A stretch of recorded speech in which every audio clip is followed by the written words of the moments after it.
He wasn't waiting for anything that day until a letter arrived that would gently change the way he saw his life forever.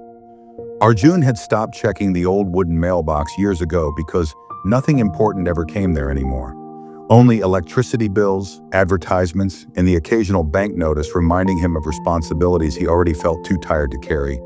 And life had slowly become a quiet routine of waking up, going to work, returning home, eating in silence, and scrolling endlessly through his phone just to avoid hearing the heavy thoughts in his own mind.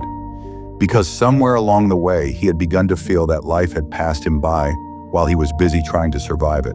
And on most evenings, he would sit by the small window of his apartment, watching people hurry home to families, laughter, and warm dinners, wondering when his own world had grown so small and so quiet that even hope felt like something meant for other people, not for him. And that particular evening had been no different, except for the rain falling softly outside as he climbed the stairs to his door and noticed the mailbox slightly open as if someone had forgotten to shut it. And without much interest, he reached in and pulled out a single yellowed envelope with his name written in handwriting he hadn't seen in years, handwriting he instantly recognized, yet could hardly believe was real because it belonged to his mother who had passed away almost 2 years ago. And for a moment he just stood there staring at it while the rain tapped gently on the metal railing beside him, and his heartbeat grew louder than the world around him. And slowly he went inside, sat at the small table, and turned the envelope over in his hands, noticing the familiar way his name curved in ink, just like it had when she used to label his school books or leave small notes beside his lunch as a child. And his fingers trembled as he opened it, unfolding a simple sheet of paper that carried the faint scent of the home he had grown up in. And the letter began with, "My dear Arjun, if you are reading this, then I probably forgot to give this to you when I meant to, because you know how I always saved important things for the right moment." And suddenly his vision blurred because he could almost hear her voice saying those words.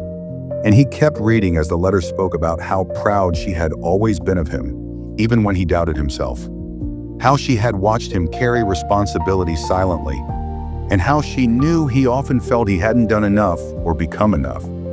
But she wrote that life was never about becoming the biggest success in the room and always about becoming the kindest soul in it. And she reminded him of small forgotten moments, like the time he had shared his only umbrella with a stranger in school, or stayed up all night helping a friend study, or taken care of her quietly when she was ill without ever complaining. And she wrote that those were the real victories of a life, not promotions or applause. And then near the end, she wrote something that made his breath catch. She said, "Arjun, if someday you feel lost or tired, or feel like life forgot you, promise me you will not close your heart to the world.